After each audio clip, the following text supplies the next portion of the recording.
going to tell you a story, but I'm not going to tell you the title because I want you to know the title at the end. When we get to the end, you'll understand why. And it goes like this. In the beginning, the Creator made the world, and then he made life to live on that world. He made birds and bees, he made plants and porcupines. He made fish and he made fowl, he made horses and he made humans. And when he'd finished, he was fairly tired. And so he decided to have a little sleep. When he woke up, he went for a walk around the world to see how it was going. And he saw the birds and the bees and the fish and the fowl, the plants and the porcupines and the horses were doing fine. But when he came to the humans, he noticed something. The kids were okay, joking around and playing and having fun. But the adults, the parents, oh boy, were they gloomy. Mostly they were just working and worrying and working. And if they weren't doing that, they were worrying and working and worrying. And he thought, no, that wasn't my plan. Oh, what should I do? Something's gone terribly wrong here. I don't know. He went off to the woods to see the wise woman. She will know what to do, he thought. So off to the woods he went.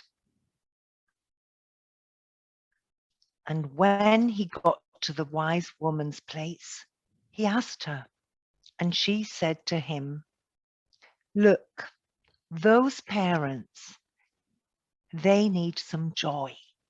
They need some beauty in their lives to lighten their hearts, lighten their spirits, and lighten their souls.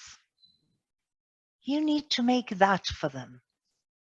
So I want you to go around the world and find all the things that are most beautiful and most inspiring. When you find them, put them in a bag and make them into a new creature. That will work. So the Creator thought, okay, thank you, I'll do that. And off he went, walking around the world, looking for beauty. What did he see? What do you think he saw? Yes, he saw a moon over water. Beautiful. He thought, look at the ripples of light on the water. I'd put that in my bag. He saw the flowers, so delicate. I'd put that in my bag. And then he saw dew in the morning and a spider's web. Lovely. I'd put that in my bag too.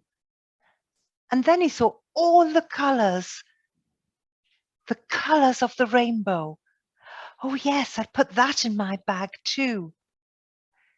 And he continued and he went around like that until his bag was full. And then he blew into the bag 3 times.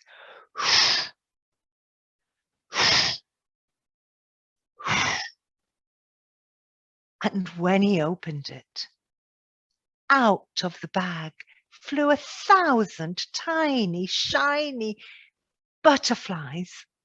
Beautiful. They were all the colours of the rainbow, as delicate as the dew, as delightful as the petals of a flower, and as beautiful as the moon on water. And he went off to a village to see what would happen.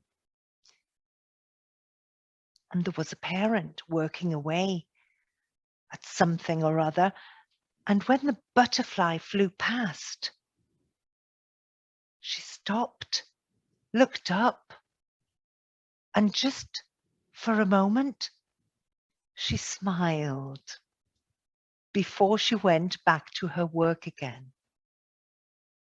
And that is the story of how butterflies came into this world. My story I have told. Thank you.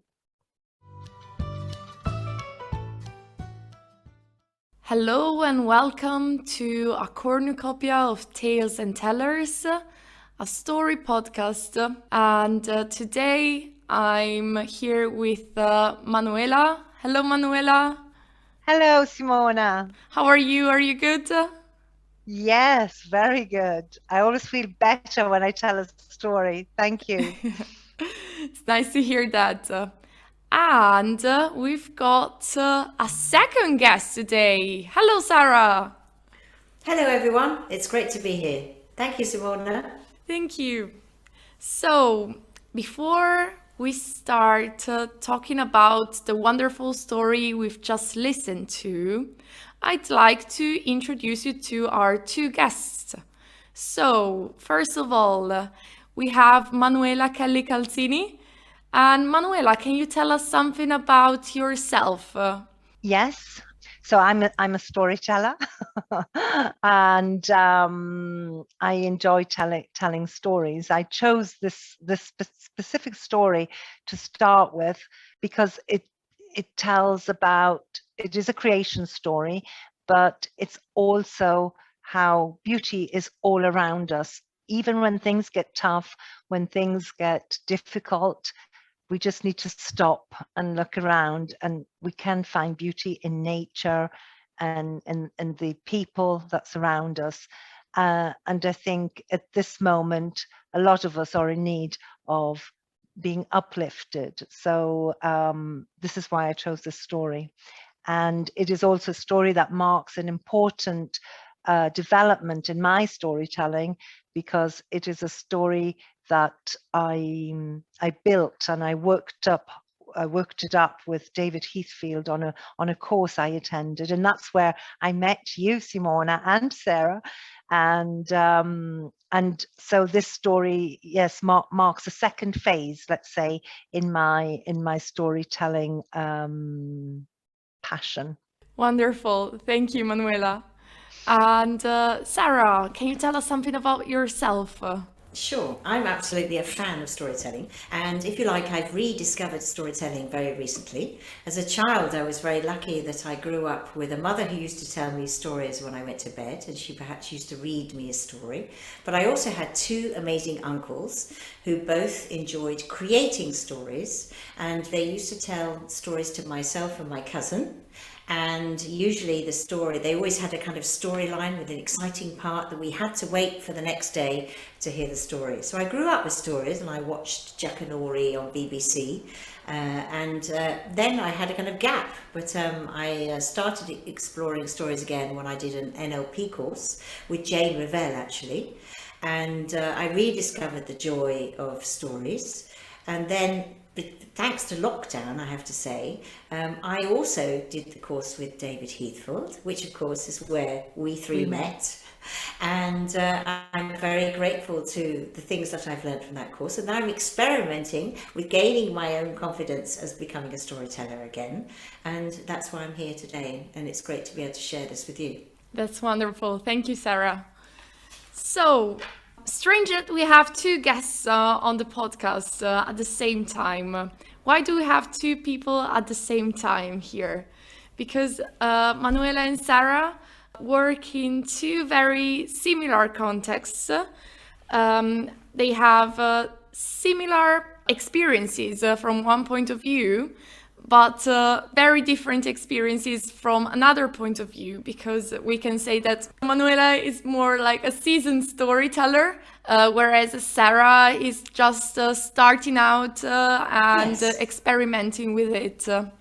So I thought it would be nice to have the two of them together here to talk about what they do with storytelling, but with two very different experiences. So, at the beginning of the podcast, we listened to Manuela's story, and as she told us, it's a creation story. And she told this story during the crash course we did with David Heathfield, and I remember crying after your story, during your story, during the course. It's absolutely wonderful. Do you remember it, Sarah? Yes, I do, and it's the way that Manuela told it, and now she tells it now is just incredible, very moving. So it is a beautiful story. Yeah, absolutely. I think at that time, Simona, when I did tell her, all the emotions came across because I was unleashing something that was within me, and I couldn't bring it out. And thanks to the course and the community that we built together with David, I was able to unleash that. And I think that was a unique moment when I told that story. But every time we tell a story, as David has taught us, we bring something different to it. Yeah, exactly. Absolutely. Yeah. And it also links to, I don't know why, but when you told this story now, it reminded me of another story you told. And for those of you listening who don't know what I'm referring to, you can go to the World Storytelling Cafe website, look out for an event we did in celebration of David Heathfield. And Manuela told a wonderful story about a tiger who was looking for his lost smile. And it has a wonderful connection with that story, I think, because it talks about beauty, talks about finding yourself again. Do you like telling stories like this to uplift people, Manuela? Well, I was very fortunate to meet many storytellers in my life, and one of them was the storyteller that was the founder of the Society for Storytellers, which I'm a member of, and of late she was she's recently died, Grace Hayworth. Grace Hayworth, the storyteller, and she was in a home. And when I went to the UK to tell stories, I always used to go and tell stories during Story Week. This is the first year I haven't been able to go in February, and I was invited to a school where Grace Hayworth was telling stories to children. And talking to her, I realized how storytelling can be healing. And I told storytelling in a lot of children's hospitals and hospices in England. So yeah, I feel that a story has to leave you refreshed, uplifted. That's what storytelling's about. In adulthood, children love to hear stories, but it's a relaxing way to fall asleep in the evening. So maybe I've never really thought of it in depth, Simona. You're asking me a very deep question that I haven't thought about. But yes, I do believe that stories have a healing. So I do look for that kind of story where there is a positive message, a message that will inspire. It's interesting how we look for stories in moments when there's perhaps a change in our life. So in my case, I was very lucky that I wasn't able to go to UK for Christmas, as I've always done, and that David Heathfield's course was running at Christmas time. And it was a time when I needed something to help me grow, and so it came at the right time. And I think you're right, it's about personal growth, but then the joy of being able to share stories with other people, to see that they also benefit for perhaps rediscovering stories as well. As adults, I think many people rediscover stories, and I think it's really important. It doesn't matter what age you are or who you're telling stories to, but we all have a story to tell, and we can become more confident in the way we tell stories by listening to experienced storytellers like Manuela and many others, and then we can learn to tell our story and share stories with other people too, which I think is incredibly important. Wonderful, Sarah. Yes, and you mentioned two things while you were speaking. First of all, storytelling can help everyone, and everybody has a story to tell. And this leads me to my next question to both of you. How do you use storytelling in your job? So, because you both work in an EFL environment, so you work with teachers in teacher training. So how do you use stories in your work, and how do you think teachers, students, etc. benefit from them? I kind of feel that it's important to help teachers see the benefit of their own personal story. So sometimes actually reflecting on why they're a teacher, how they became a teacher, and sharing that story with other professionals is a way to start telling stories. Now, if I work in English language teaching, so often we're using stories for a double purpose. One is to obviously get people to talk about themselves, but also to use English as the vehicle for telling their story. So it's a great way to concentrate on what they want to say rather than just the language. So that really helps them to practice. And then, of course, the idea is to try and engage their own students by perhaps doing activities which are more exciting, more engaging, by telling stories or getting students to retell stories or to share stories, to read stories and then to tell their own version, and it can be incredibly engaging. And I think often teachers forget that stories are, can be simple. They can be a personal story, they can be a folk story, they can be a story that they need to write in an exam, for example. It can be very stimulating and engaging if we experiment with the language and try different storytelling techniques. I think people need to have some of the structure. I really benefited from the course with David because he gave us some storytelling techniques. So to share that with other teachers for me is a great pleasure, and I thank David for that. And I hope that will help other teachers to do the same and share it with their learners as well. Absolutely, I'm sure it does. And Manuela, you work in teacher training, but also at university. Is that correct? Yes.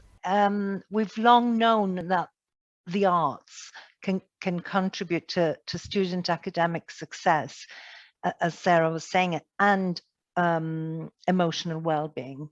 I do need to keep that there. And the ancient art, before teaching, there was storytelling.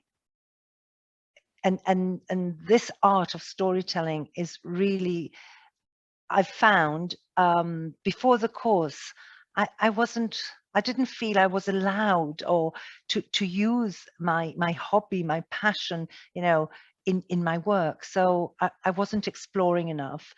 But after David's course, the CREST course, I started using storytelling for student exploration. And as a folk art, storytelling is accessible to all ages and abilities. And no special equipment beyond the imagination and the power of listening and speaking is needed to create artistic images. And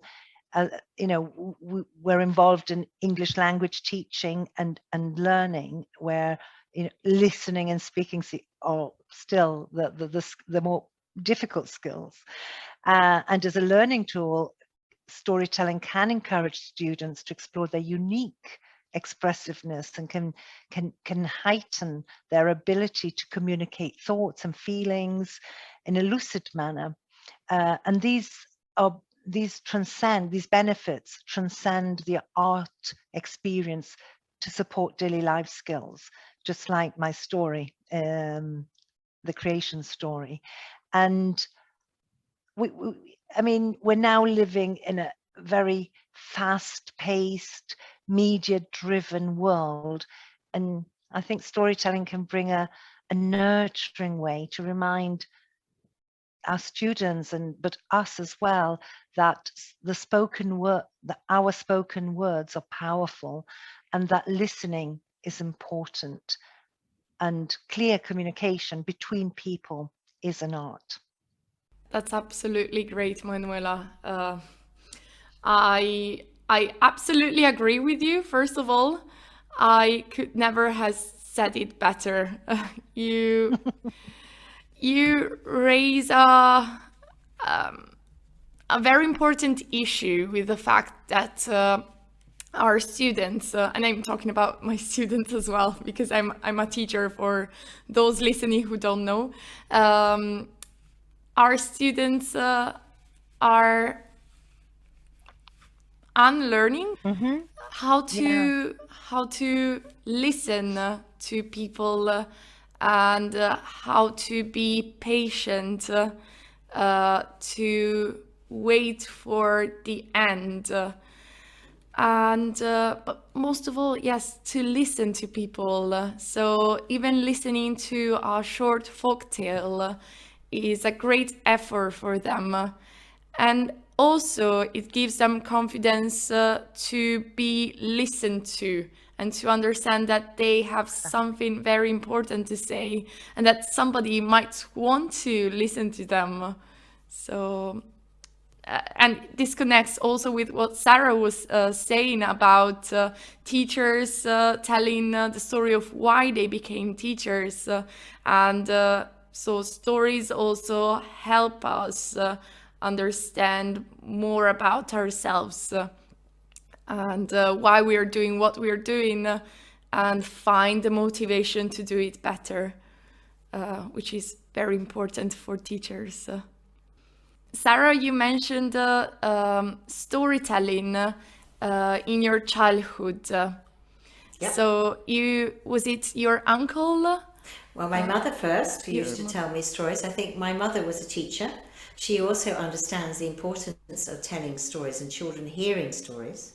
And it obviously develops that special relationship with your relative as well, obviously with my mother in this case. But my two uncles also told stories, and one of them actually went on to write a story, as well as writing the story, well, let's say my grandmother's story, who lived to be 98, and so she had lots of stories to tell of how she could remember the funeral of Queen Victoria, the start of the television, etc., etc. And she got to her 63rd diamond wedding anniversary to my grandfather. So lots of stories, and we enjoyed sharing those kind of family stories. But he wrote the story as well as children's stories.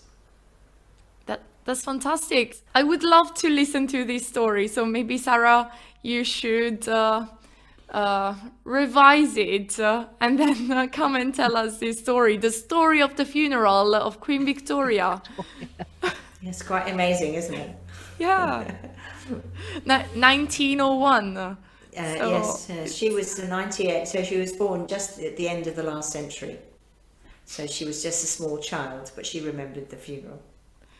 Quite amazing. That's fantastic. And I think, Manuela, we were talking about this before we started the podcast, that you too have childhood memories of people telling stories to you. Yes, I come from the north of England, so Northumberland is full of storytellers, and my two uncles too were very good storytellers, but this was a tradition passed down to them from my grandfather, who was the first to tell us children's stories every night when he took us to bed when we stayed at our grandparents', and as children, we loved that moment under the. I mean, he would tell us ghost stories, really scary stories, not very. So it's a wonder that we didn't have nightmares. But that was a really special moment of my childhood that I still remember today. And then to carry on that tradition were my two uncles, who Kevin and John, and I can still remember Uncle John's stories. And it dawned on me as we were talking earlier, it dawned on me just recently where this innate desire and wish and need to tell stories comes from. Yes, and also like having childhood memories of people telling stories to you. Does it inspire you to tell stories to children now that you can tell stories to them, so that they might have childhood memories of people telling stories to them as well? Absolutely. I always tell children stories, and I even exaggerate, make them real, have them live in fantasy world as much as possible. Yes, I also, maybe we didn't mention, I also work at university, and I work with to-be teachers. So it's a training college for teachers, for primary school teachers. And just recently, I've supervised an MA student who's discussed her dissertation, and she brought her research topic was actually using storytelling in primary education. And you may have heard of the storytelling schools in London, where this approach, this method was taken also to remote areas, and it demonstrated that children learned progress faster, and they were more motivated, and there was less dropout from school. So there's a huge body of research that demonstrates that storytelling can bring benefits also in education in quite a serious way. Yes, absolutely. It can help people to, well, people, it can help children to learn better. And whenever you learn something through stories, it sticks with you. Our brains are wired for stories. Exactly. I think I read this in David's book.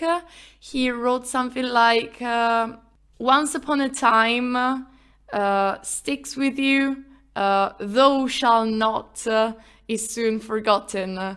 Something, something. I think it's from Powell. I think it's from Powell. That it's a quote that David has used. Yeah.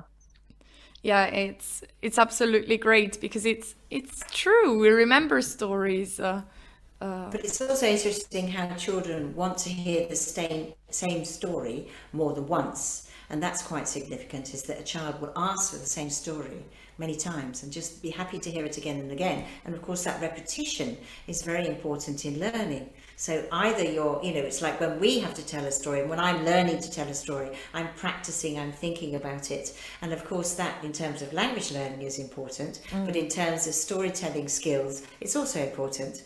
And it's interesting how, as you say, storytelling helps learning. And of course, some of this is also to do with that repetition, I think. Yeah, and it's those narrative formats. I think that Bruna talks about. Yeah, it's repeating those formats, and that's how we learn about the world around us. And stories are rich, and in everything in daily life, and they help you. They give you an anchor as well, because you can mentally visualize what's happening. And if you turn something into a story, it's even a chemistry formula, if you can turn it into a story, it's easy to remember, and I think it's very powerful. Yeah, I think that what you mentioned about repetition and repetition and repetition also brings us to our specific context of English teaching, English learning, because we know that whenever we teach children, we get them to repeat the same things over and over again so that they memorize them. And through a story, we can get them to repeat something, memorize something in a But fun it's in a way. context. Yeah, It's in a context. That is the key, because it's in a story. It's in the context, and yes, it's fun because they're following the character. I think Janet Black, another storyteller, says, you want to teach vocabulary with stories. Kids don't want to know about vocabulary. They want to know what happens to the character. So they will make an effort to understand, meaning. And this is fluency in listening, isn't it? It's that positive approach at having a go at understanding, even with limited language. So repetition in context, like in a story, is much more powerful than just make a chant or a song, which is still powerful tools for mnemonics and memorization. But I think stories stick with us, as somebody mentioned earlier. absolutely, yes. Okay, so I think I'll move to my next question. And it's mainly a question for Manuela, but it was actually suggested by Sarah earlier on. She said, oh, you've got to ask her about this. Because Manuela, Okay. you were involved with the Hands Up project. And Sarah and I would like to know everything about that. Can you tell us about that? Yes, I'm very proud to be a Hands Up Project volunteer. So the Hands Up Project is a charity trust which, through its network of volunteers, connects children around the world with young people in Palestine. And by means of online interaction, drama, and storytelling activities, it enables the use of creativity and self-expression to promote mutual understanding, personal growth, and the development of English language skills. So it's, for me, an honor, and I really enjoy my time spent with the Hands Up team. And last year, I ran a Saturday afternoon storytelling, Abracadabra, Abracadee. And I'm hoping to start again this year. And the children are so appreciative, and it really makes a difference in their lives, opening a window, to the world, a world they cannot see or visit. It can be very emotional, but what I've learned with the Hands Up project is, as a volunteer, you get so much more back, so much more than you give. So I encourage everyone to on Sunday we participated in the Hands Up competition, which was a remote theatre competition. And I've taken some schools from Italy, working with students more or less of the same age in Palestine, and they work together on a play written by Palestinian children.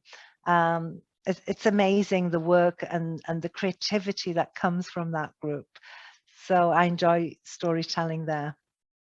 Thank you for asking me to talk about a very precious project for me. Thank you, Manuela, because it is an incredibly important project.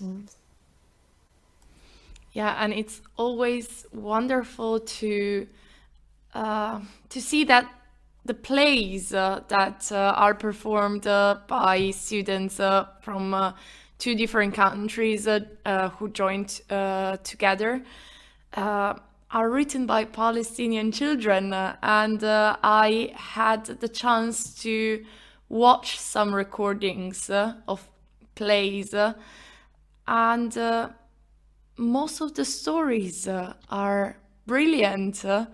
and Yeah. with deep meanings behind them. You would never believe that they were written by children. Yeah. Well, these are very special children, and they've lived through things that we hope our children will never live through. And last May, when there was the war, and I was in touch with children from Gaza, and we held regular storytelling sessions to keep them, And Nick Bilbrough, who's the founder of this foundation, of this trust, he organized a playwright competition where children presented their plays, and they've been collected in a book. And so this year they're performing those plays. But I agree, some of those plays are so crude, or so, they really talk about their reality, but seen from the perspective of a child or of a teenager, which makes them so much more beautiful than what you hear on the news. Absolutely. And so for those listening, please check out the Hands Up project because it's really amazing. I hope to be part of it one day when I find the courage to write my application as a volunteer. And, Yes, do.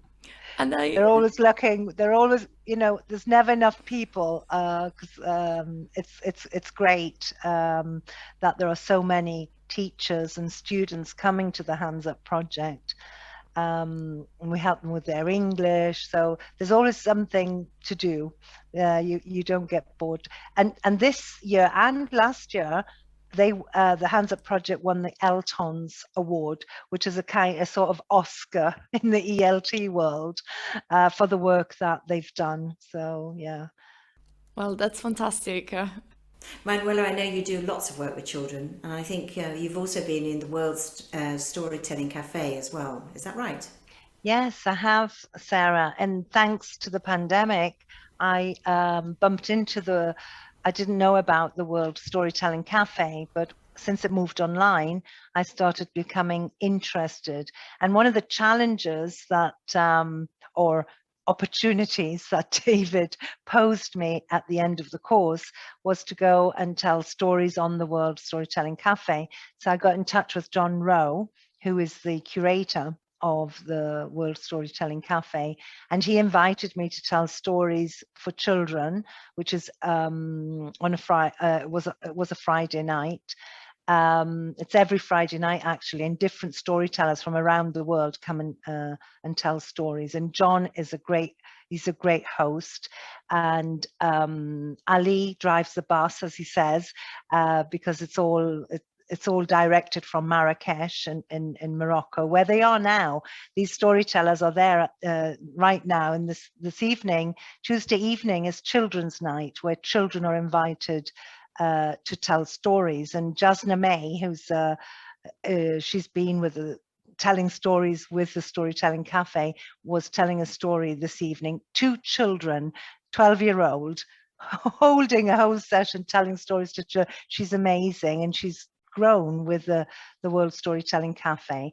But I think John and Barbara C, all these members of this World Storytelling Cafe with it. David was connected via Zoom.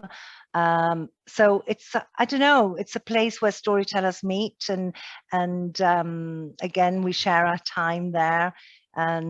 But yes, children from India. I've brought children from Italy to tell stories on a Tuesday night. I'm hoping to bring more. Anybody under the age of 18 can come and share a story on a Tuesday night, and they get feedback from us, professional, if you like, storytellers, and we give them advice and support them so that they in turn start doing storytelling cafes in their context. So yes, that is a very important. And Simona also told stories on the World Storytelling Cafe. Do you want to say something about that, Simona? Oh well, yes, it's always brilliant to talk about the World Storytelling Cafe, because it's really the place where I started telling stories. It was my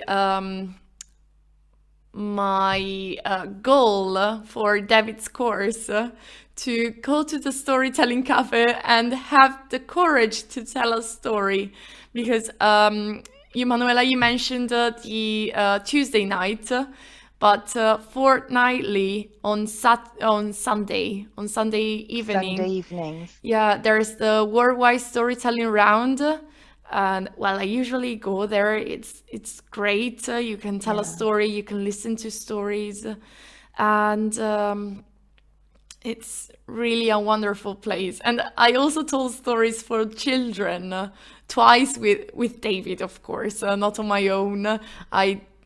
I wasn't brave enough as you were, Manuela.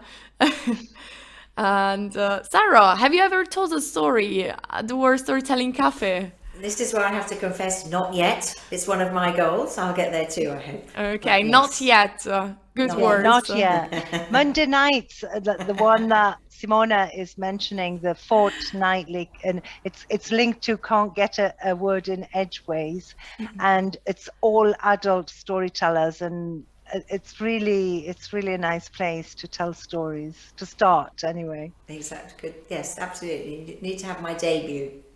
Yeah, Yes. exactly. And we'll come and support you, Sarah. Perfect. Absolutely.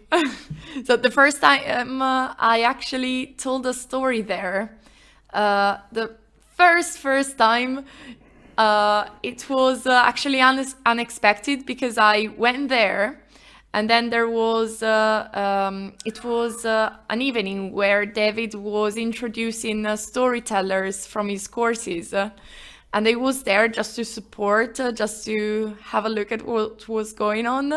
And David messaged me in the chat. He was like, Simona, would you like to tell a story? And I was like, what? Not really, but I'll try. I'll give it a try. And the first story I told was the story in my hands, in your hands possibly, of the bird in the kids' I love hands. it. Yes, Love and the story. I love it. and I swapped two things in the story. I inverted the order of what was going on in the story, but it worked anyway. And the second time was the time I set myself the goal to tell a story there. And I think you, Manuela, were there. Alan. The emperor and his clothes. Yes. I remember the story. Alan was there, David was there, some people from the course were there to support me. It was great. And Sarah, so we'll be there for you whenever you choose to tell a That's story great. there. Yes, I remember the emperor in his clothes as well. Super story. You tell it so well. Yeah, thank you. Okay, so I think it's time for our second story, because two guests, two stories, right? So we listened to Manuela's wonderful story, and now we have Sarah's story. Sarah, Okay. can you tell us something about your story, and then can you tell the story? Okay. It's a story that inspired me many years ago, and I'd forgotten about it until we went on the course and we were thinking about choosing stories. I'm very interested in wisdom stories, so this is a short story with a little bit of a message, and that's why I like it. So that's why I've chosen it for today.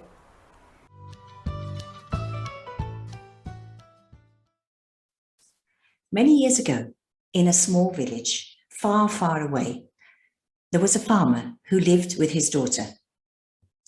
Now, times had been quite difficult, and he'd had to borrow some money from the local moneylender. The local moneylender, by the way, was old and very ugly, but he was very, very interested in the farmer's beautiful daughter. One day, he decided to propose a bargain to the farmer. He said that he would forgo the farmer's debt if he would let him marry his daughter. Now, you might imagine that both the farmer and the daughter were really horrified about this, but of course, they owed him money. The moneylender was actually very cunning. and he suggested that they let Providence decide the daughter's fate, and that he would ask her to pick a pebble. He said he would put one black pebble and one white pebble in an empty bag, and then ask the girl to choose one. If she chose the black pebble, then she would have to marry him, but her father's debt would be forgiven. If she picked the white pebble, however, she wouldn't have to marry him, she'd be free, and her father's debt would be forgiven anyway as well. And the third option was that if she didn't choose, then her father would go to jail. Now they were standing outside, so there were lots of pebbles on the ground, and the moneylender bent down to pick up 2 pebbles. Fortunately, the girl was very quick, and she saw that as he picked them up, he picked up 2 black pebbles and put them in the bag. And then he held out the bag for her to choose. Now imagine that you were standing in that field. What would you have done if you were that girl? What advice would you have given her? What would you have told her to do? Well, as you will imagine, the story continues. So the girl put her hand in the money bag and took a pebble. Without looking at it, she fumbled and let it fall on the ground. And of course, it disappeared among the other pebbles on the ground, so you couldn't see which one. "Oh, how clumsy of me," she said. "But never mind. If you look in the bag for the one that's left, you'll be able to understand which pebble I took." The moneylender, of course, couldn't admit his dishonesty. So the girl changed what seemed like an impossible situation into an extremely advantageous one. And that's the end of the story. Such a wonderful story, Sarah. That's great, absolutely great. And Manuela, would you like to say something about the story? Yes, a true wisdom story, and I think storytelling, like the story that Sarah's just told, based on traditional folk tales, is a gentle way to guide young people towards constructive personal values by presenting an imaginative situation in which the outcome of both wise and unwise actions and decisions can be seen. So I think this is another way that we can use stories. So thank you, Sarah. That was beautifully told. Absolutely beautiful. So we've reached the end of our episode. It was brilliant to have the two of you here with me. Thank you very much. Thank you. You've listened to an episode of A Cornucopia of Tales and Tellers, a story podcast. And today we had amazing Manuela and Sarah with us. Thank you very much again for being with us. Tune in soon for another episode with another guest teller. And for now, thank you for listening. Goodbye. Bye-bye. Good night. Have a lovely day. Thank you. Thank you, Simona. Thank you for having me and having us. Thank you very much. Bye-bye. Bye. Bye.